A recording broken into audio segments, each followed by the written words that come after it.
بسم اللہ الرحمن الرحیم۔ کبیرہ گناہوں میں سے ایک اور بڑا گناہ جس پر بہت شدید وعیدیں ہیں وہ ہے عورت کا اپنے شوہر کی ناشکری کرنا، اپنے شوہر کو ستانا۔ آپ لوگ اگرچہ خواتین نہیں ہیں، سب مرد بیٹھے ہیں یہاں پہ، لیکن دو وجہ سے یہ بیان کر رہا ہوں۔ نمبر ایک، علم ہو جائے کہ گناہ کیا ہے۔ دوسرا، کم از کم اپنی بچیوں کی صحیح تربیت کریں۔ اور تیسری بات یہ کہ انٹرنیٹ پہ بہت ساری خواتین بھی سنتی ہیں شادی شدہ، جو شادی شدہ ہیں ان کو شوہر کا حق پتہ چل جائے، جن کی نہیں ہوئی تو ان کو پہلے سے پتہ چل جائے۔ اللہ کے رسول صلی اللہ علیہ وسلم نے فرمایا، لو كنت آمر احدا ان يسجد لاحد لامرت النساء ان يسجدن لازواجهن۔ اگر میں کسی کو حکم دیتا کہ سجدہ کرے تو عورت کو حکم دیتا کہ اپنے شوہر کے سامنے سجدہ کرے۔ اگرچہ اجازت نہیں ہے سجدہ کرنے کی، لیکن اگر ہوتی تو عورت کو حکم دیا جاتا۔ آج ہماری جو خواتین ہیں وہ یورپ سے بہت متاثر ہیں۔ میڈیا پہ اس قسم کی بحثیں چلتی ہیں کہ مرد اور عورت ایک دوسرے کے مساوی ہیں۔ دکھایا جاتا ہے ڈراموں میں، فلموں میں، شوہر کا جو تصور ہے وہ بوائے فرینڈ کا تصور پیش کر کے دکھایا جاتا ہے کہ شوہر وہ شوہر نہیں ہے، بوائے فرینڈ ہے وہ۔ تو بوائے فرینڈ والے ہی جیسے اس سے ریکوائرمنٹ ہوتی ہے نا جن چیزوں کی، تو آج کل خواتین کی یہی ریکوائرمنٹ ہوتی ہے۔ اللہ کے رسول صلی اللہ علیہ وسلم نے فرمایا، صحیح حدیث ہے، ایک صحابیہ کو آپ نے فرمایا، انت لا تستغنی عنہ، کہ تم اپنے شوہر سے مستغنی نہیں ہو۔ وہ اپنے شوہر کی شکایات کر رہی تھی کچھ، تو آپ نے تنبیہ فرمائی۔ کیا مطلب؟ کہ تمہاری زندگی، تمہاری عزت، تمہارا معاش تمہارے شوہر سے وابستہ ہے۔ شوہر ہے جو کھلاتا پلاتا بھی ہے، شوہر ہے جو عزت کی حفاظت بھی کرتا ہے، شوہر ہے جو بیوی کو رہائش کا بندوبست بھی دیتا ہے، اس کی اولاد کا کفیل بھی ہوتا ہے۔ یہ اتنی بڑی نعمتیں ہیں، اتنی بڑی نعمتیں ہیں کہ عورت اس کا ساری زندگی بھی اگر ان نعمتوں کا شکر ادا کرتی رہے تو ادا نہیں ہوگا۔ اور یہ اس میں ایک مزید بات یہ کہ وہ بھکاریوں کی طرح نہیں دیتا، وہ یہ سمجھ کے دیتا ہے کہ یہ میری بیوی کا حق ہے، عزت کے ساتھ، محبت کے ساتھ کھلاتا ہے۔ تبھی تو کسی دن ناغہ کرے تو بیویاں لڑتی ہیں۔ بھکاری لڑ سکتا ہے کبھی کہ آپ نے مجھے روٹی کیوں نہیں دی؟ تو کتنی عزت کے ساتھ اس کو کھلاتا ہے، اس کو عزت دیتا ہے، ساری زندگی اس کی عزت کی حفاظت کرتا ہے، کوئی اس کی طرف آنکھ اٹھا کے نہیں دیکھ سکتا۔ عورت کو ایک تحفظ کا احساس ہوتا ہے کہ میرا شوہر ہے۔ تو یہ بہت بڑی نعمتیں ہیں، عورتوں کو ان نعمتوں کی قدر کرنی چاہیے۔ پھر اگر شوہر کی طرف سے کبھی کچھ اونچ نیچ ہو جائے تو برداشت کرنا چاہیے اس کو۔ خواتین برداشت نہیں کرتی۔ آپ صلی اللہ علیہ وسلم نے ارشاد فرمایا، صحیح حدیث ہے، کہ میں نے جہنم میں دیکھا، فوجدت اکثر اہلها النساء، میں نے دیکھا جہنم میں عورتیں زیادہ ہیں۔ یا آپ نے صحابیات سے کہا کہ جہنم میں عورتیں زیادہ ہیں، تو صحابیات نے اس کی وجہ پوچھی۔ آپ صلی اللہ علیہ وسلم نے فرمایا، تکثرن اللعن وتکفرن العشیر، تم لعنت بہت کرتی ہو، ذرا سی کوئی کسی سے ہو جائے تو بد دعائیں ایک دم نکلنا شروع۔ اور دوسری وجہ بیان کی، شوہر کی ناشکری کرتی ہو۔ پھر اس ناشکری کی تفصیل بیان کی، فرمایا شوہر ساری زندگی کھلاتا ہے، ضرورتیں پوری کرتا ہے، کبھی کسی دن اس سے کوتاہی ہو جائے، اونچ نیچ ہو جائے تو عورتیں کہتی ہیں، ما رأیت منکم خیرا قط، ہم نے آپ کی طرف سے کبھی کوئی بھلائی دیکھی نہیں، آپ کے گھر میں ہمیں کچھ ملا ہی نہیں ہے۔ تو یہ بڑا کڑوا جملہ ہے، بہت خطرناک جملہ ہے کہ ساری زندگی کے احسانات پہ ایک جملے سے پانی پھیر دیا۔ تو اپنے گھروں میں اپنی بچیوں کی بھی تربیت کرنی چاہیے۔ بیٹیاں ذرا سی شکایتیں لے کر آ رہی ہوتی ہیں شوہر کی، تو مائیں بجائے سمجھانے کے اور کان بھرتی ہیں، اس میں اور کان بھرتی ہیں۔ اور اس کو ورغلاتی ہیں کہ نہیں یہ مطالبے کرو، یہ مطالبے کرو، اس سے یہ بھی کہو، اس سے بھی کہو، ابھی سے قابو میں رکھو تو قابو میں آ جائے گا. تمہارے ابا کو بھی میں نے ایسے ہی قابو کیا تھا، پہلے دن سے میں نے نکیل دے کے رکھی تو سیدھے چلیں، ورنہ میں بھی تمہاری طرح مظلومانہ زندگی گزارتی. شروع سے ہی ٹائٹ کر کے رکھو اس کو، ٹائٹ کر. تو وہ شروع میں چونکہ محبت کا غلبہ ہوتا ہے شوہر میں، تو وہ بھی بیچارہ ٹائٹ ہو ہی جاتا ہے دلہن کو خوش کرنے کے لیے. پھر ساری زندگی وہ بیچارہ گدھا ہی بنا رہتا ہے پھر وہ. اور عورتیں اس پہ سوار ہو کے کہتی ہیں سبحان الذی سخر لنا ھذا وما كنا له مقرنین وانا الی ربنا لمنقلبون. پاک ہے وہ ذات جس نے اس گدھے کو ہمارے تابع بنا دیا، ورنہ ہم اسے مسخر نہیں کر سکتے تھے. ٹھیک ہے، تو گدھا تو خیر نہیں کہنا چاہیے، لیکن سمجھتی بہت ساری اسی طرح ہے. تو اپنے گھر میں اپنی بہنوں کی، بچیوں کی تربیت کرنی چاہیے. حدیث میں آتا ہے نبی علیہ السلام نے فرمایا ایک صحابیہ کو کہ تمہاری جنت اور تمہاری دوزخ تمہارا شوہر ہے. اس کو خوش کر لیا جنت ہے، اس کو ناراض کر لیا جہنم. آج میڈیا کے ذریعے عورتوں کے حقوق کی باتیں ہو رہی ہیں، وہ حقوق نہیں جو عورتوں کے حقوق پامال ہو رہے ہیں. وراثت نہیں دی جا رہی ان کو، بعض شوہر بیویوں کو بیجا مارتے پیٹتے ہیں. سندھ میں دستور ہے عورت کی، لڑکی کی قرآن سے شادی کرا دیتے ہیں، پھر اس کی ساری زندگی شادی نہیں ہوتی. یا بعض بد اخلاق ہوتے ہیں، سگریٹ سے جلاتے ہیں بیویوں کو، تیزاب پھینکتے ہیں. یہ حقوق کی بات ہو تو سمجھ میں آتی ہے بات، یہ تو ملنے چاہیے عورت کو حقوق، یہ ظلم رکنا چاہیے. لیکن یہ حقوق نہیں، بات کچھ اور حقوق کی ہوتی ہے کہ بھئی شوہر کون ہوتا ہے بیوی کو روکنے والا کہ گھر میں رہے؟ وہ شوہر کون ہوتا ہے پابندیاں لگانے والا؟ تو یہ جو باتیں ہیں نا، یہ لاشعوری طور پر میڈیا کے ذریعے عورت کو آزاد کیا جا رہا ہے. اور جس دن عورت آزاد ہو گئی اس کا نقصان عورت کو یہ ہوگا کہ مرد پھر شادیاں کرنا چھوڑ دیں گے. کہیں گے کون بیوی کی ٹینشن پالے، گھر لا کے عزت سے کھلائے. وہی حشر ہوگا جو یورپ کی عورتوں کا ہے. نہ کسی کی بیوی ہے، نہ کسی کی بہن ہے، نہ کسی کی ماں ہے، اور نہ جو ہے وہ اس کا کوئی کسی سے بیٹی ہے وہ کسی کی، بس وہ گرل فرینڈ ہے. جب تک شہوت پوری کرتی ہے انسان کی، مرد کی، تو مرد اس کے نخرے اٹھاتا ہے. عمر ڈھلک گئی ایسے نظر انداز کر دیتا ہے جیسے ٹیشو پیپر جو ہے نا صاف کرنے سے پہلے کتنا اچھا لگتا ہے، اور جب گندگی صاف کر دو کچرے میں پھینک دیتے ہیں. تو وہاں جو عورت بوڑھی ہوتی ہے اس کو دیکھو کچرے جیسی زندگی ہے اس کی. اور ہمارے ہاں جیسے جیسے عورت بوڑھی ہوتی ہے تو کتنے بچوں کی ماں ہوتی ہے، پھر کتنوں کی نانی، تو کتنوں کی دادی. اس کی عزت، اس کا احترام بڑھتا چلا جاتا ہے. پوتے نواسے دعائیں کراتے ہیں، سر پہ ہاتھ رکھواتے ہیں، جنازے اٹھتے ہیں تو کتنا روتے ہیں. گھر جو ہے بے آباد ہو گیا، عزت بڑھتی چلی جاتی ہے. تو یہ خواتین جو ہے کان نہ دھریں کہ ڈرامے کیا کہتے ہیں اور میڈیا کیا کہتا ہے. اللہ اس کے رسول نے جو باتیں بتائی ہیں اسی میں ان کی خیر ہے. شوہر کو راضی رکھ کے چلیں. آپ صلی اللہ علیہ وسلم نے شوہر کے کچھ بنیادی حقوق بیان کیے ہیں. آج ان حقوق کو خواتین پامال کر دیتی ہیں. قرآن نے بھی بیان کیے ہیں. ان حقوق میں شوہر کا سب سے بڑا حق یہ ہے جو قرآن نے بیان کیا ہے، الرجال قوامون علی النساء. فرمایا ہم نے مرد کو عورت پہ حاکم بنایا ہے. یہ صاف لفظوں میں قرآن کے الفاظ، مرد کو عورت پہ حاکم. حاکم کا مطلب یہ نہیں ہے کہ عورت مرد کی غلام ہے، یہ مطلب نہیں ہے. غلام باندیاں ہوا کرتی تھی، باندیاں جو دشمن کی عورتیں جو میدان جہاد میں قید ہو کے آتی تھی نا، وہ باندیاں ہوتی تھی، وہ غلام ہوتی تھی. حاکم میں، حاکم اور محکوم میں اور غلام اور آقا میں ایک بڑا فرق ہوتا ہے. حاکم کہتے ہیں جو جماعت کا امیر ہو، منتظم ہو، جو مینیجر ہوتا ہے، جو مینجمنٹ کی طاقت جس کے ہاتھ میں ہوتی ہے، اس کو حاکم کہتے ہیں. باقی اس کے جو محکوم ہیں اس کے غلام نہیں ہوتے. اس کی میں ایک مثال دوں، جیسے تبلیغ والے سفر کرتے ہیں تو 5-6 آدمی یا 10 آدمی کسی ایک کو امیر بناتے ہیں نا، تو وہ امیر شریعت کی اصطلاح میں حاکم ہے. کیا مطلب؟ کہ جب بھی رائے کا اختلاف ہوگا تو آخری بات کس کی مانی جائے گی؟ بولے بھائی، امیر کی.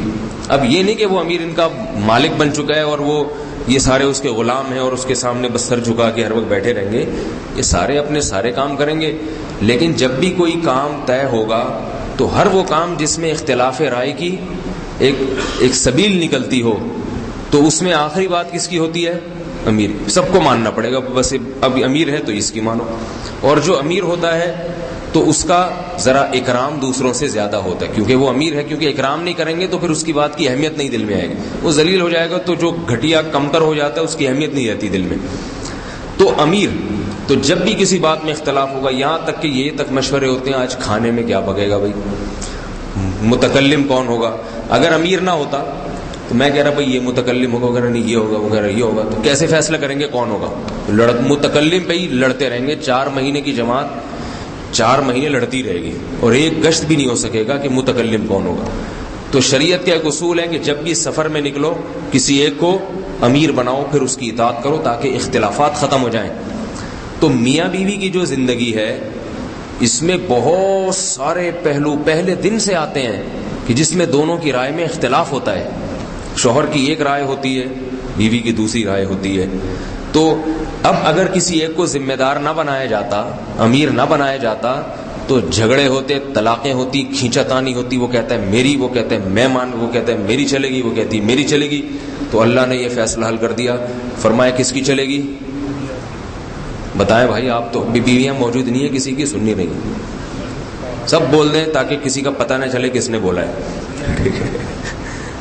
تو میں بھی دیکھیں کتنا بہادر بن کے بول رہا ہوں ایسی بات، حالانکہ میری تو پوری ریکارڈ ہو رہی ہے. سوچ لیں میں جب جان پہ کھیل کے ایسی باتیں کر سکتا ہوں تو آپ لوگ کیوں نہیں کر سکتے. تو آخری رائے کس کی ہوگی؟ شوہر کی ہوگی. قوامون کا یہ مطلب ہے ہم نے حاکم بنایا ہے، امیر بنایا ہے، ذمہ دار بنایا ہے. تو اس کی بات. اب کتنے مواقع آتے ہیں جہاں میاں بیوی کا اختلاف ہوتا ہے، لیکن عورتیں ہمیشہ اپنی ٹانگ اونچی رکھنے کی کوشش کرتی ہیں، میری چلے گی میری. بڑے اہم مواقع آتے ہیں جن میں جو ہے نا وہ بچوں کی تعلیم کا مسئلہ، شوہر نہیں سمجھ رہا مناسب کہ میں اس اسکول میں پڑھاؤں، بلکہ وہ یہی مناسب نہیں سمجھ رہا کہ میں کسی بھی اسکول میں پڑھاؤں. مثال کے طور پر اس کی ایک رائے ہے کہ اسکولوں کا ماحول خراب ہے، میں گھر میں پڑھاؤں گا یا ٹیوشن لگواؤں گا. تو اس میں بیوی رائے تو دے سکتی ہے کہ نہیں جی ایسے نہیں، آج کل کیسے ہو گیا، اب دماغ خراب ہو گیا، سب کچھ سمجھا دے اس کو، لیکن چلے گی کس کی؟ شوہر کی. بس شریعت کہتی ہے شوہر جو کہہ رہے ہیں اولاد کی ذمہ داری، اولاد کی تعلیم، یہ کس کا بنیادی حق ہے؟ کیونکہ اولاد پر پہلا حق اللہ نے باپ کو دیا ہے، ماں کو حق بعد میں دیا ہے. ماں کا احترام تو حسن اخلاق میں 3 گنا باپ سے زیادہ بڑھا دیا. بچے کو پابند بنائے کہ ماں کو خوش رکھے، لیکن حق اتھارٹی کس کی ہے؟ وہ باپ کو دی ہے. وَعَلَى الْمَوْلُودِ لَهُ، اللہ فرماتے ہیں جس کے لیے بچہ جنا ہے عورت نے، یعنی جو بچے کا مالک ہے، تو مالک کس کو اللہ قرار دے رہے ہیں؟ باپ کو. تبھی باپ سے بچے کا نسب چلتا ہے. باپ پٹھان ہے تو بچہ پٹھان، ٹھیک ہے. باپ پنجابی ہے تو بچہ پنجابی، باپ سرائی کی ہے تو بچہ سرائی کی، باپ سید ہے تو بچہ سید سمجھا جائے گا. تو یہ اللہ نے ایک حق دیا ہے اس کو. تو میں ایسے لوگوں کو جانتا ہوں کہ تعلیم کے مسئلے میں اختلاف ہوا کہ بچے کی تعلیم کہاں ہوگی، بیوی نے کہا نہیں وہاں ہوگی، شوہر کہہ رہے نہیں یہاں ہوگی. اس پر طلاق ہو گئی اور عورت بچے لے کے چلی گئی. جس کا پلڑا بھاری ہو پھر وہ بچے لے کے چلا جاتا ہے. تو طلاقیں ہو جاتی ہیں. حالانکہ وہ لڑکی شرعی پردہ بھی کرتی تھی، نمازی بھی تھی، مگر یہ نہیں پتا کہ میرا دائرہ کار کہاں تک ہے، مجھے یہ اجازت بھی دی ہے یا نہیں دی شریعت نے. تو شوہر کو سمجھایا تو جا سکتا ہے، اپنی رائے بھی دی جا سکتی ہے، لیکن اس عورت اپنی رائے کو شوہر پر مسلط نہیں کر سکتی. اسی طرح شادیوں کا مسئلہ آتا ہے کہ بیٹیوں کی شادیاں کہاں ہوں گی. اس میں اللہ نے، اس میں تو ذرا بھی عورت کی دخل اندازی نہیں ہے اس معاملے میں. آپ اولیاء کی فہرست دیکھیں نا کہ بیٹیوں کی شادی کی ولایت کس کو اللہ نے دی ہے، تو سب سے پہلے باپ ہے اس میں، باپ. پھر باپ کے بعد دادا ہے، بیوی ماں پھر بھی نہیں ہے. دادا کو حق دے دیا، ماں کو نہیں دیا. دادا بھی نہیں ہے اگر کسی کا، سگا بھائی. ماں سے زیادہ اللہ نے کس کو حق دیا ہے؟ سگے بھائی کو ولایت دی ہے. سگا بھائی اپنی بہن کی شادی کرا دے ایک جگہ، ماں کہیں اور کرا دے، تو شریعت بھائی کے نکاح کو کنسیڈر کرتی ہے، بھائی کے نکاح کو معتبر مانتی ہے، ماں کے نکاح کو معتبر نہیں مانتی. پھر سگے بھائی کے بعد ہے چچا، چچا کے بعد چچا زاد بھائی. کیوں؟ اس لیے کہ مرد جو ہے نا، مرد وہ اپنے خاندان کی عورتوں کے معاملے میں بڑا غیرت مند ہوتا ہے، اور اسے لوگوں کی چالاکیاں بھی زیادہ معلوم ہوتی ہیں، تو شریعت نے اتنا اہم معاملہ عورت کے حوالے کیا ہی نہیں ہے، کیونکہ لڑکی کی ماں کو بیوقوف بنانا 5 منٹ کا کام ہے۔ کوئی بھی آئے گا اوٹ پٹانگ چرسی ہیروئن جی اور ایسی چکنی چپڑی باتیں کرے گا، ایسی دولت کی نمائش کرے گا، میرا یہ دیکھیں چیک دیکھیں، یہ میرے پاس پیسہ دیکھیں، گاڑی دیکھیں، کہیں سے کرائے پر گاڑی لے کر آئے گا، اور جناب وہ ماں تو فوراً پگھل جائے گی، ہاں ایسا میری بچی تو موج کرے گی، سبحان اللہ۔ تو خواتین ان باتوں سے جلدی متاثر ہو جاتی ہیں۔ ہمارے ایک جاننے والے تھے، بیچارے کو آتا واتا کچھ بھی نہیں تھا، پیسے بھی جیب میں دھیلے کے نہیں، شادی کا ان کو بہت اونچے گھرانے میں شوق تھا، بات صاف نہیں کرتے تھے، کہیں رشتہ لے کے گئے، لڑکی کے والد نہیں تھے، والدہ تھی، والد بیچارے کا انتقال ہو گیا تھا۔ وہ لڑکی چونکہ ہمارے خاندان کی تھی تو ہم بھی پہنچ گئے کہ لڑکے سے انٹرویو لینے کے لیے۔ لڑکے نے لڑکی کی والدہ سے جو باتیں کی اس کو تو شیشے میں اتار لیا، میں یہ کرتا ہوں، میں یوں ہے فلان۔ ہم سے جب بات کی تو ہم چونکہ لڑکی کے رشتہ دار ہیں اور مرد ہیں، تو ہم جب آئے تو ہمیں پتہ چل گیا بندہ سیٹ نہیں ہے۔ ہم نے کہا جی کام کیا کرتے ہیں؟ تو گول مول جواب، بس کام اللہ کا دیا، الحمدللہ، اللہ ہے کھلانے والا، بہت اللہ کا دیا بہت کچھ ہے۔ وہ بھائی اللہ کا دیا بہت کچھ ہے نہیں، آپ بتاؤ، آپ سے جو پوچھا جا رہا ہے اس کا جواب دیں۔ آپ کے پاس شناختی کارڈ ہے؟ پتہ چلا شناختی کارڈ ہی نہیں بنا ابھی تک، محترم، اتنی عمر ہو گئی شناختی کارڈ ہی نہیں بنا، وہ ہے بس یوں دکھاؤ کدھر ہے۔ تو مرد کو بیوقوف بنانا ذرا، کیونکہ مرد نے خود کئیوں کو بیوقوف بنایا ہوا ہوتا ہے، پہلے اس کو پتا ہوتا ہے کہ یہ سارے حربے ہوتے ہیں، خود بھی تو کتنوں کو پتہ نہیں بیوقوف بنا چکا ہوتا ہے نا، تو اس کو پتہ ہے یہ بھی وہی حربے استعمال کر رہا ہے جو میں نے کسی زمانے میں، میں نے نہیں کیے تھے، اب مثال دے رہا ہوں، کسی زمانے میں استعمال کیے۔ اور غیرت مرد میں زیادہ ہوتی ہے، یہ اللہ کی طرف سے، کسی میں نہیں ہو تو ایک الگ بات ہے، بعض عورتوں میں غیرت زیادہ ہوتی ہے، دیندار ہوتی ہے، مرد بیچارے ایک نمبر کے بے غیرت ہوتے ہیں، گھروں میں پڑے رہتے ہیں۔ لیکن ایک عمومی بات کر رہا ہوں، کوئی قاعدہ کلیہ نہیں ہے۔ آج ایسے واقعات آتے ہیں عورت زیادہ غیرت مند ہے، شوہر میں غیرت ہی نہیں ہے بالکل، لیکن ایک عمومی قاعدہ، قانون تو عمومی اس کو دیکھ کے بنتے ہیں۔ تو اللہ نے مرد کو سپیریئر بنایا، شادی بیاہ کے معاملے میں جو ہے وہ باپ کو اللہ نے اتھارٹی دی ہے۔ یہاں بھی عورتیں بہت ٹانگ اڑاتی ہیں، نہیں بالکل نہیں۔ یہاں بھی فقہا لکھتے ہیں کہ اگر بیٹا بھی شادی کر رہا ہو، بیٹی بھی شادی کر رہی ہو، باپ کی مرضی ایک طرف ہے، ماں کی مرضی ایک طرف، تو یہاں شریعت باپ کی اتباع کا حکم دیتی ہے۔ سمجھ رہے ہیں بات کو؟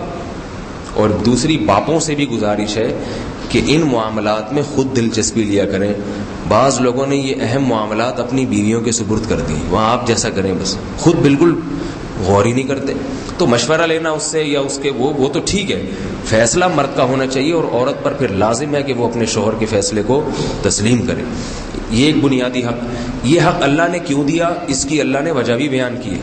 اللہ اگر وجہ نہ بیان کرتے نا تو بھی ہمیں ماننا چاہیے تھا، لیکن خواتین کی تسلی کے لیے، کیونکہ وہ بات اتنے آرام سے سمجھتی نہیں ہیں، ان کی تسلی کے لیے کہ خواتین کہیں گی اللہ تو نے مرد کو حق اونچا کیوں دے دیا، تو اللہ نے تو ان کی تسلی کے لیے 2 وجہ بیان کی کہ بھائی کچھ وجوہات ہیں، ایسا ہی نہیں کر دیا میں نے۔ فرمایا الرجال قوامون علی النساء، مرد کو ہم نے عورت پہ حاکم بنایا ہے 2 وجہ سے، بما فضل اللہ بعضهم علی بعض۔ ایک تو یہ کہ اللہ کا نظام ہے کہ اللہ بعض کو بعض پر فضیلت دیتے ہیں۔ دنیا میں کہیں بھی ایسا نہیں ہے کہ سب ایک ہی جیسے ہو۔ پیغمبروں کو فضیلت دی نا اللہ نے امتیوں پر۔ اب کوئی کیا مجھے پیغمبر کیوں نہیں بنایا بھائی اللہ نے، ان کو کیوں بنا دیا؟ بھائی اللہ کی دین ہے، جس کو چاہے، کسی کو تو بنانا تھا تو ان کو بنا دیا۔ پھر کسی کو دولت اللہ زیادہ دیتے ہیں، کسی کو غریب، اب غریب کا وہ پیسے زیادہ دے دیے، اور میری بھی ایک ہی ناک 2 آنکھیں 2 ہاتھ، مجھے پیسے کم دیے۔ تو بھائی اللہ نے رزق تقسیم کیا، کسی کو زیادہ کسی کو کم، جس میں حکمت ہے، مصلحت ہے۔ اب کسی کو آفیسر بنا دیا، کسی کو اس کے ماتحت کر دیا، تو اب کیا وہ کرسی پہ بیٹھے ہوتے ہیں، میں آج پوچھے لگا رہا ہوں دفتر میں، ٹھیک ہے نا؟ تو بھائی سارے اگر دفتر میں کرسی پہ بیٹھنے والے ہوتے تو پوچھا لگانے والا کون ہوتا پھر؟ تو اللہ کا نظام ہے۔ اور تو اسی طرح اللہ فرماتے ہیں کہ میاں بیوی میں کسی کو تو اونچا مقام دینا تھا نا، تو ہم نے کس کو دے دیا؟ شوہر کو دے دیا۔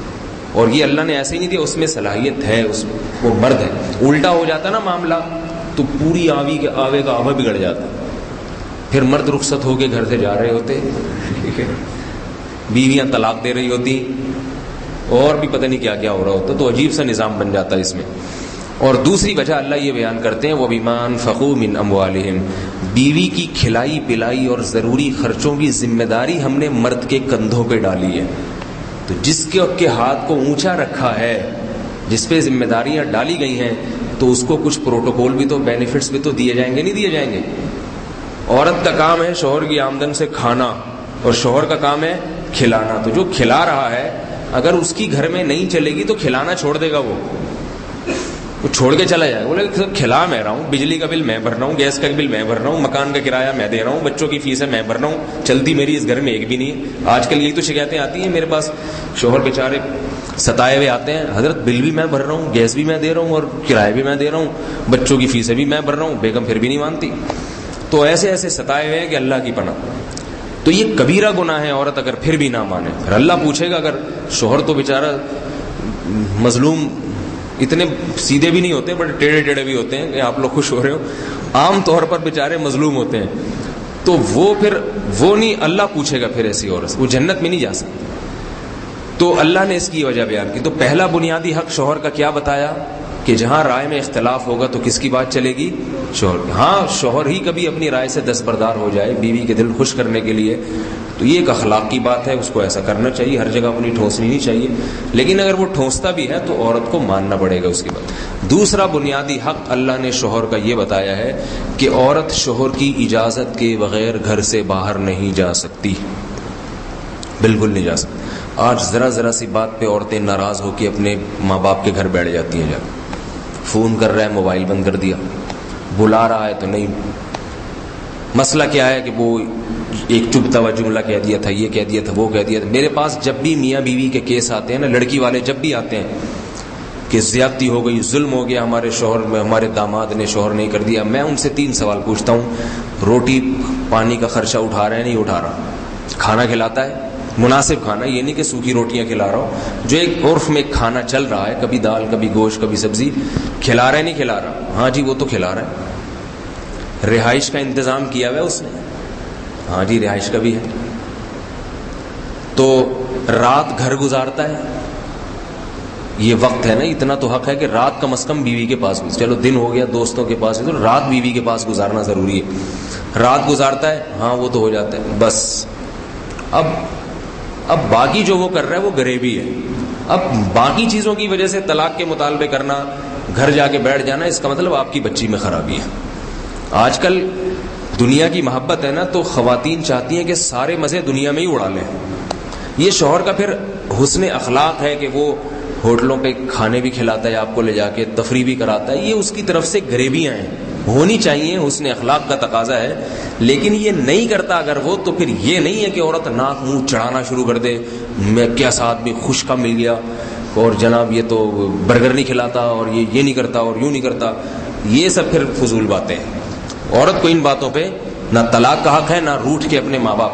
شوہر روٹی نہیں کھلا رہا ہے یا کھلا رہا ہے مگر اسٹینڈرڈ کا کھانا نہیں کھلا رہا، تنخواہ بھی ہے اس کی اچھی ہے، پھر بھی وہ مسور کی دال کھلا رہا ہے روزانہ، اور یا جو ہے نا ترسا کے روٹیاں کھلاتا ہے، کپڑے ہی نہیں بنا کے دیتا سال میں ایک دفعہ بھی. پھر یہ ظلم ہے، یہ زیادتی ہے. اس پہ عورت کو مطالبے کا حق ہے کہ بھائی جیسا جتنی آمدن ہے اور جو میرا کھانے کا اسٹینڈرڈ ہے اس کے حساب سے دیا کرو مجھے. لیکن عام طور پر آج کل ان باتوں پہ جھگڑے یہ بہت کم لوگ ہیں. عام طور پہ ایسی خام خم ہے بلا وجہ کہ بھئی یہ مجھے اپنی امی کے گھر روزانہ جانے نہیں دیتے، یا یہ کہ یہ اس طرح کی چھوٹی چھوٹی باتیں ہوتی ہیں. یا یہ تعلیم کے بچہ وہاں پڑھنا چاہتا ہے، عورت وہاں پڑھانا چاہتی ہے. تو پہلا حق کیا ہو گیا کہ سپیریئر مرد ہے. دوسرا حق کیا ہو گیا کہ عورت شوہر کی اجازت کے بغیر گھر سے باہر نہیں نکل سکتی کسی قیمت پہ. بہت بڑا جرم ہے، بہت بڑا گناہ ہے. اور ہاں کچھ چیزیں اس سے مستثنا ہیں، والدین وغیرہ، پھر وہ فقہی مسائل ہیں، وہ ان کا بھی وقت نہیں ہے. تیسری بات، عورت شوہر کی اجازت کے بغیر کسی کو گھر میں نہیں لا سکتی، حتیٰ کہ اپنے رشتہ داروں کو بھی نہیں لا سکتی. بعض خواتین اپنے بھائی کو بلا لیا اور جناب رشتہ دار کو بلا لیا، وہ پڑے ہوئے کھا رہے ہیں، وہ کہتا ہے یار میں ان کو کھلاؤں، اس مہنگائی میں اس کے پورے سسرال کو میں کھلاؤں، میری تو ایسی کی تیسی کر دی اس نے. ٹھیک ہے نا، یہ بہت سی شکایتیں آتی ہیں. تو اس نے اٹھائی تھی بیگم کی ذمہ داری.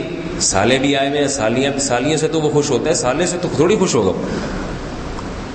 تو وہ سب کو کھلا رہا ہے، یہ بہت بڑا جرم ہے، اس کی اجازت نہیں ہے. تو یہ تیسرا حق ہو گیا کہ شوہر کی مرضی کے بغیر گھر میں کوئی داخل نہیں ہو سکتا. وہ الگ بات ہے کہ شوہر کو خود تھوڑا دل بڑا رکھنا چاہیے سسرال کے معاملے میں، لیکن وہ نہیں رکھتا تو عورت مسلط نہیں کر سکتی اس کے اوپر. چوتھی چیز جو سب سے اہم ہے، سب سے اہم، جس میں شاید ہی کوئی عورت بچی ہو، وہ ہے شوہر کے مال کو ضائع ہونے سے بچانا. شوہر کے مال کو ضائع ہونے سے جو لوگ باہر ہوتے ہیں نا، پیسہ کما کما کے گھر بھیجتے ہیں، بیگمات ادھر اڑا رہی ہوتی ہے دبا کے. وہ یہ نہیں دیکھتی کہ کتنی محنت سے وہ بیچارہ کما رہا ہے وہاں پہ، اور یہاں پر ایسے پھینک رہی ہوتی ہیں پیسے. وہ ان کو چاہیے کہ اس کا قیامت کے دن مجھے حساب و کتاب دینا پڑے گا. اللہ کے نبی نے شوہر کے بنیادی حقوق میں ایک حق بتایا کہ اس کے مال کا بیجا استعمال نہ کرے، سوچ سمجھ کے کہ یہ مجھے کس کام کے لیے دیا ہے، حساب و کتاب رکھے، ڈائری بنائے اس میں باقاعدہ کہ بھئی اتنا راشن، اتنا پانی، اتنا کپڑے، اتنی فیسیں، وہ سارا ایک حساب کتاب سے چلے. جیسے اپنا مال خرچ کرنے میں انسان محتاط ہوتا ہے تو شوہر کے مال میں اس سے زیادہ محتاط ہونا چاہیے. شوہر کی جیبیں خالی ہوتی ہیں، گھر آتا ہے بٹوے خالی ہیں. بیگمات بہت سے شوہروں کے پیسے چوری بھی کرتی ہیں اور یہ سمجھتی ہیں چوری نہیں ہے. تو یہ بھی جائز نہیں ہے، شوہر کا مال عورت کے لیے چوری کرنا جائز نہیں ہے. ایک دھیلا نہیں نکال سکتی اس کی اجازت کے بغیر. صرف وہ عورت نکال سکتی ہے جس کے شوہر نے فاقوں میں ڈالا ہوا، اس بنیادی خرچہ بھی نہ دے رہا ہو روٹی پانی، اس کو اللہ کے نبی نے عورت کو اجازت دی ہے کہ اتنا مال چوری کر لو جس سے، کیونکہ وہ تو اس کا اپنا ہی ہو گیا نا، اس کو تو شوہر کی ذمہ داری ہے کہ جس سے پیٹ بھر جائے تو بنیادی ضرورتیں پوری ہو جائیں. تو ایسا تو کوئی بھی نہیں ہوتا آج کل، اللہ کا شکر ہے اتنی غربت نہیں ہے کہ بنیادی ضرورتیں بھی نہ دے رہے ہو. تو عورت کے لیے شوہر کا مال چوری کرنا جائز نہیں. یہ خواتین کرتی ہیں بٹوے سے پیسے نکال کے، صدقات و خیرات بھی ہو رہے ہیں اس میں سے، تو شوہر نے اجازت دی ہو تو ٹھیک ہے، ورنہ عورت شوہر کے مال کا غلط استعمال نہیں کر سکتی، اس کی بالکل اجازت نہیں ہے. تو یہ وہ بنیادی حقوق ہیں جو اللہ نے عورت کے ذمہ لگائے. بد کلامی حد سے، ایک حد تک تو بد کلامی ہوتی ہے، دونوں رہتے ہیں گھر میں، گوشت کھاتے ہیں تو لڑیں گے، لیکن جب یہ زیادہ ہونا شروع ہو جائے کہ بات بات پہ، ایک بات یاد رکھیں کہ اللہ نے شوہر کا احترام رکھا ہے. آج ہمارا کچھ کلچر اس قسم کا دکھایا جا رہا ہے کہ خواتین شوہر کے ساتھ بعض ایسا مذاق بھی کرتی ہیں جو شوہر کے اکرام اور احترام کے خلاف ہے. تو اس میں تھوڑا سا خواتین کو خیال کرنا چاہیے کہ یہ ہمارا شوہر ہے لیکن ہمارے لیے قابل احترام ہے. یہ میں نہیں کہنا چاہ رہا کہ کوئی ایسی غلام بن کے رہیں وہ بیچاری کہ حضور کی شان میں کوئی گستاخی نہ ہو جائے، اتنا بھی نہیں ہے. بعض لوگ شوہر کے حقوق میں بہت زیادہ مبالغہ کر دیتے ہیں، ایسا بنا کے شوہر کے حقوق کو پیش کرتے ہیں کہ کنواری عورتیں کہتی ہیں بھائی ہماری شادی نہ ہی ہو تو اچھا ہے. اتنا بھی نہیں ہے. نبی صلی اللہ علیہ وسلم کی زندگی کو دیکھا جائے تو کیسے بے تکلفانہ زندگی تھی، کیسا اپنی زوجہ کے ساتھ آپ نے محبت سے وقت گزارا، ان کے حقوق کا خیال بھی کیا، ان کی دل لگی بھی کیا کرتے تھے، ان سے مزاح بھی کیا کرتے تھے. اور کبھی اونچی آواز میں بات ہو جاتی تھی، امہات غصہ ہو جاتی تھی تو برداشت بھی کر لیا کرتے تھے. وہ اکثر واقعہ سناتا ہوں نا کہ حضرت عائشہ کی باری تھی، حضرت زینب نے حلوہ بنا کے بھیج دیا تو حضرت عائشہ کو غصہ آیا کہ میری باری میں سوگن نے مداخلت کیوں کی. امی عائشہ نے آپ صلی اللہ علیہ وسلم کے ہاتھ سے وہ حلوے کا برتن لے کے دھاڑ کر کے زمین پہ مارا اور توڑ دیا. تو ہم ہوتے تو رکھ کے ایک تھپڑ لگاتے اور پھر دوستوں کو بتاتے میں رکھ کے چماٹ مارا، میری بیوی نے ایسا ہی رکھ کے چماٹ مارا. اللہ کے نبی نے نہ تھپڑ مارا نہ غصہ آیا آپ کو. اور آپ صلی اللہ علیہ وسلم نے صحابہ سے فرمایا غارت امکم، تمہاری ماں کو غیرت آ گئی. غیرت آ گئی نا کہ ابھی شوہر ہے، تم محبت میں شرکت کیسے برداشت ہوگی، باری میری ہے مداخلت کسی اور کی، غیرت آ گئی. تو یہ بھی نبی صلی اللہ علیہ وسلم نے اخلاق سکھائے ہیں.